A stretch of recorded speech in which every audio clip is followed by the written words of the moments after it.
Bonjour Luc Ocampo. Bonjour. Merci beaucoup d'être avec nous aujourd'hui. On est ravis de vous accueillir dans cette émission Santé Connexion diffusée sur Le Figaro.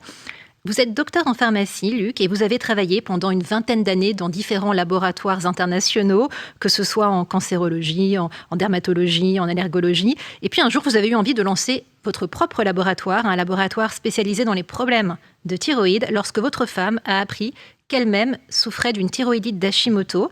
Et vous vous êtes mis en quête du coup d'une solution. C'est ainsi qu'en 2019, vous avez créé le laboratoire Papillon, qui propose des compléments alimentaires pour accompagner les personnes qui souffrent de pathologies thyroïdiennes. Alors d'abord, pourquoi ce nom, laboratoire Papillon ? Pourquoi papillon? C'est très simple. En fait, la glande thyroïde, qui est à la base du cou, elle est formée de 2 lobes. Et elle ressemble à un papillon. Certains l'appellent la glande papillon. En plus, le papillon, c'est un signe de naturalité, d'envol, de liberté. Donc ça convenait tout à fait à ce qu'on voulait créer. Alors certes, vous êtes un scientifique à la base, je rappelais que vous avez travaillé pour de grands laboratoires, mais comment est-ce qu'on se lance ainsi dans un tel projet de laboratoire ? Alors, c'est vrai qu'avant ce problème de thyroïde découvert chez mon épouse, je ne m'étais pas forcément intéressé plus que ça à la thyroïde.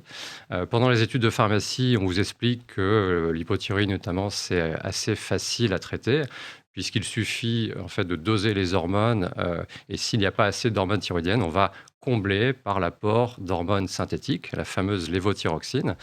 Et normalement, une fois que c'est équilibré, tout va bien. Sauf que c'est pas si simple.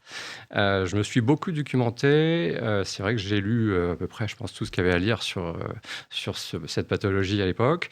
J'ai rencontré des spécialistes, des endocrinologues, médecins, autres thérapeutes. J'ai effectivement regardé ce qui se passait aussi à l'étranger, aux États-Unis ou même en Asie. Et je me suis rendu compte qu'en France, c'est vrai qu'on regardait peut-être les choses par un petit bout de la lorgnette, comme on dit. Parce qu'effectivement, les médecins en France n'ont pas forcément la possibilité de prendre le temps avec leurs patients et se limitent à une approche assez restrictive, qui est une approche pharmacologique. En fait, voilà, on va traiter uniquement par un médicament. Sauf qu'il y a aussi beaucoup de choses d'autres à prendre en compte. Et de là, effectivement, cette approche élargie, on a voulu apporter une solution qui était plus adaptée, plus naturelle, qui prenait en compte de cette façon holistique. Voilà, c'est comme ça que ça a démarré.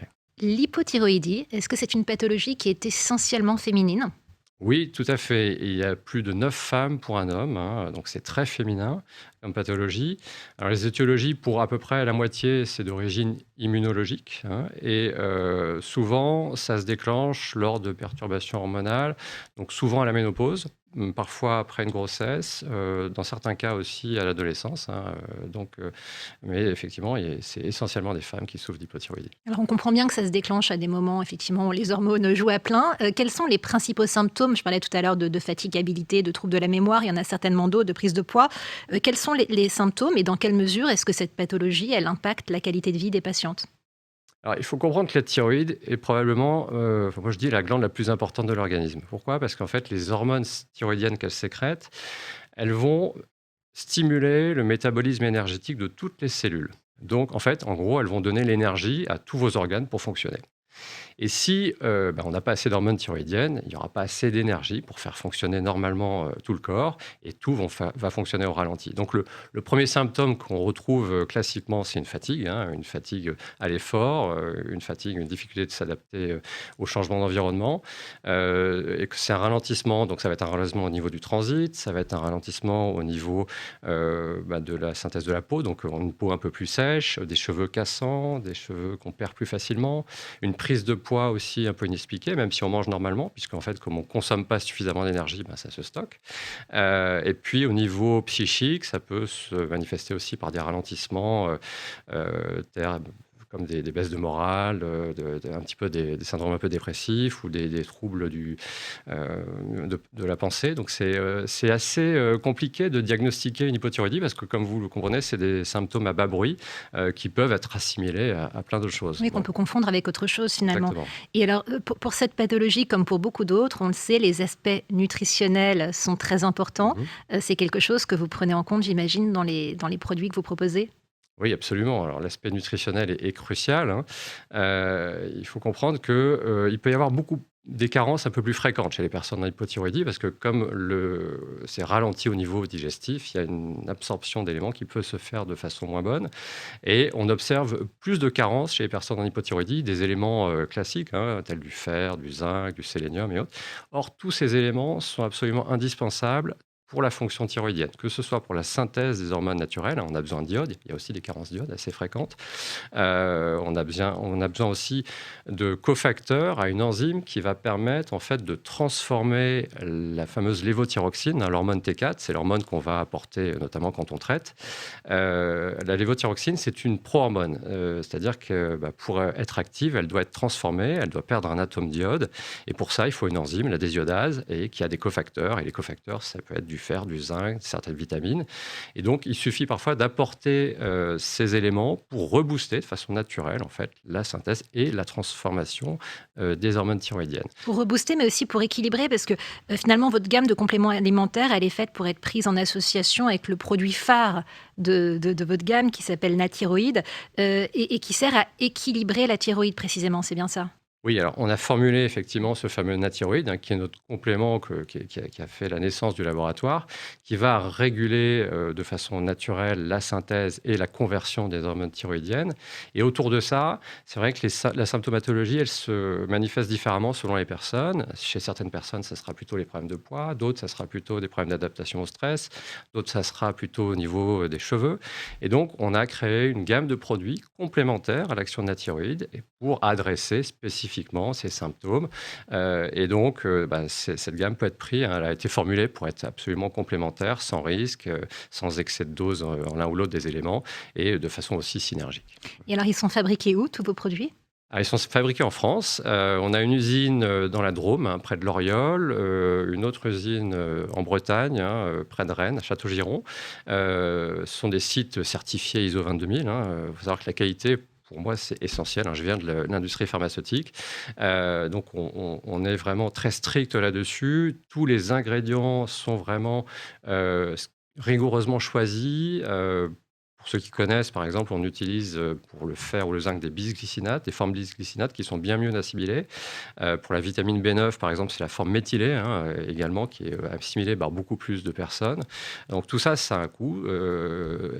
Mais c'est pour nous, voilà, c'est essentiel, hein. Je ne transigerai jamais sur la qualité, ça restera Vous de avez priorité raison. Alors, absolue. c'est pas parce qu'on n'a pas de qualité qu'on a de la qualité, pardon, qu'on n'a pas de concurrence. On le sait, le marché Mmh. des compléments alimentaires, il est extrêmement concurrentiel, c'est rien de le dire. Est-ce que vous êtes le seul acteur dédié à la thyroïde? Alors, dans le marché complément alimentaire, absolument. On est absolument le seul sur cette niche, hein, qui est la thyroïde.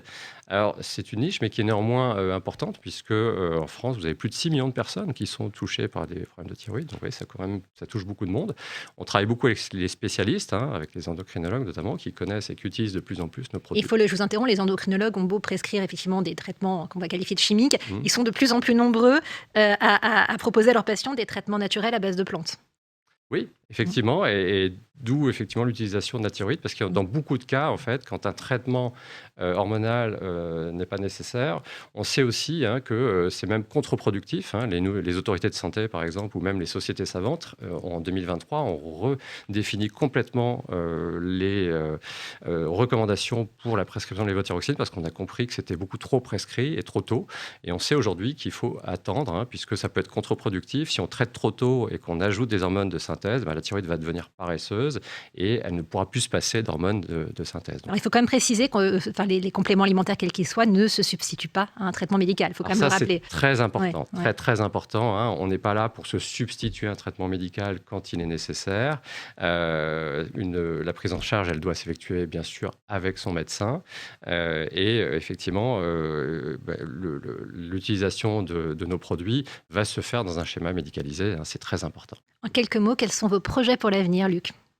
Alors, déjà, on a des produits qui sont en recherche là, pour développer la gamme, hein, toujours sur la thyroïde. On a l'ambition d'aller aussi s'étendre à l'international. Et puis, surtout à plus court terme, en France, on a encore beaucoup à faire avec les médecins généralistes, hein, puisqu'en fait, c'est 90% des hypothyroïdies aujourd'hui sont prises en charge par les médecins généralistes. C'est vrai qu'on est connu au niveau des endocrinologues, pas encore des médecins généralistes. Donc voilà, j'espère qu'on pourra avancer dessus. En tout cas, pour toutes les personnes qui sont concernées par cette pathologie, je leur recommande vraiment d'en parler à leur médecin, à leur pharmacien, et puis ils peuvent aussi avoir plus d'informations s'ils souhaitent en nous contactant ou en En regardant allant sur sur notre votre site. site. Voilà. Merci beaucoup d'être venu nous parler de ces produits, de ces compléments alimentaires conçus par votre laboratoire Papillon qui simplifient considérablement quand même la vie des patients et des patientes concernés par des problèmes de thyroïde. Je rappelle que vous pouvez retrouver cette émission sur le site du Figaro. À bientôt. Merci beaucoup. Merci.